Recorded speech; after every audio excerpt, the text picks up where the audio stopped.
If you keep on complaining, you will never get a high paying job. Yes, you heard it absolutely right.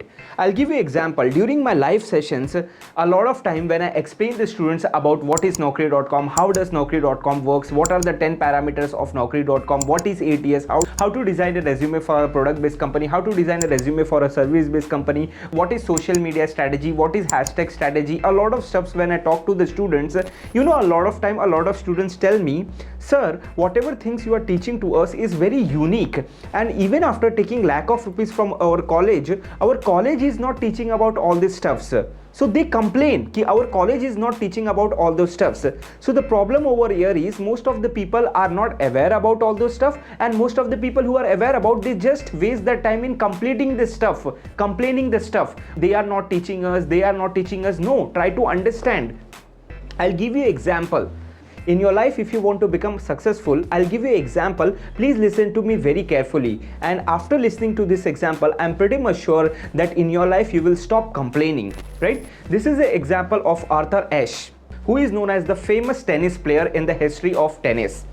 Okay, so Arthur Ashe have won all the major championships in tennis, whether it is Australian Open, whether it is US Open, whether it is Wimbledon. He have won those championships, right? Okay, so when he have won those championships in 1983, he have went through a heart surgery.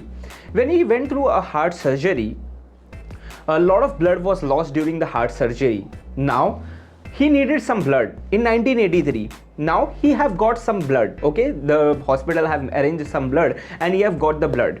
Now blood was given to Arthur Ashe. And at that time in 1983, a lot of parameters were not used to be checked. Nowadays, a lot of parameters are getting checked, whether the blood is risk-free or not. Like many parameters are getting checked, but in 1983, these parameters were not getting checked. So unfortunately, the blood that was supplied to Arthur Ashe, in that blood there was HIV positive. Yes. So after some time, Arthur Ashe was diagnosed with HIV positive. Okay, and he do not wanted to tell these things to people. He don't wanted to come out of the news. Okay, so he wanted to hide it, but in spite of trying to hide it, this news came into the media. People came to know about it. People started writing letter to Arthur Ashe. People started, consoling Arthur Ashe for whatever situation he was in today, because he was a very good man. He was a very genuine man, and people really cared about it because he was such a famous player. He was having a huge fan following. People from all over the world were sending him letters. People from all over the world were coming to meet him. Right, but he was not ready to meet with people, and he was not ready to answer the letter of any of questions. But fortunately, one day he have got a letter from a 15-year-old guy, and the 15-year-old guy have written that, sir, when I will meet God and I will tell God that why you do bad to the people who are good, right? Why you do bad to the people who are good. So that letter touched Arthur Ashe very much. So what did? He replied to that guy. He have not replied to any letters, but that letter touched him very much, and he thought of replying to that letter. He replied to that letter. Listen to me very carefully what he replied. He said, dear son or dear child, he said, dear child, there are 50 million people who want to play tennis. Out of that 50 million people, only 5 million people are able to catch the racket in the hand. Out of that 5 million people who are able to catch the racket in the hand, only 50,000 people are able to play at the school or the university level. Out of that 50,000 people, only 5,000 people are able to play at professional level. Out of that 5,000 people, only 500 people are able to play Wimbledon. Out of that 500 people, only 4 people go to semi-final. Out of that 4 people, only 2 people come to final, and out of that 2 people, only 1 person wins the final. So God has given me a chance to win 3 times. If that time I didn't complain God that God, there are 50 million people who want to play tennis, why you chose me only to win 3 times, so why should I complain him now?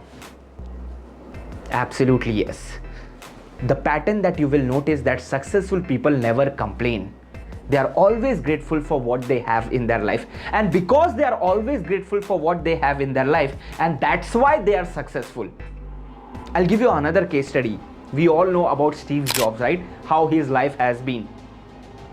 His father and mother refused to keep him when he was born because they were unmarried. They have some immigrant issues. So Steve Jobs got adopted. When Steve Jobs got adopted, when he grew up, when he started his own company, he met to the CEO of Pepsi, John. He said, John, in your entire life, do you want to just sell sugar water, or do you want to come join me and change the world? He was such an inspiring man. And after listening to his words, John got inspired from him. He immediately joined Apple. When John came to Apple, he started influencing and convincing other people who were working in Apple. And one day, John became the strongest person in the Apple, and he removed Steve Jobs from his own company. But Steve Jobs didn't complain. He went back. He worked hard. He started his own company. He made the own company very successful. And at the same time, Apple was not doing well. Apple was about to fail. The same director of boards came to Steve Jobs. They begged in front of Steve Jobs and they asked Steve Jobs to come and join Apple again. And we know rest is history. In spite of having such bad situations in his life, Steve Jobs never complained. And that's why he's one of the most successful person in his life. So my dear friends, what is the moral of the story? The moral of the story is don't complain your circumstances. My college is not good, my university is not good, my professors are not good, my home is not good, my father is not good, this is not supporting, that is not supporting, everything is bullshit. You need to focus on yourself, because once you will focus on yourself instead of complain, when you will focus on success, you will get success. Because if you keep on complaining, you will become a loser. So the choice is yours. Do you want to complain or do you want to become successful? I hope you have learned something from this video. If you have learned from this video, if you want other people to change their mindset, please do share this video to other people so that they can also get some positive mindset from this video. Thank you so much for watching this video.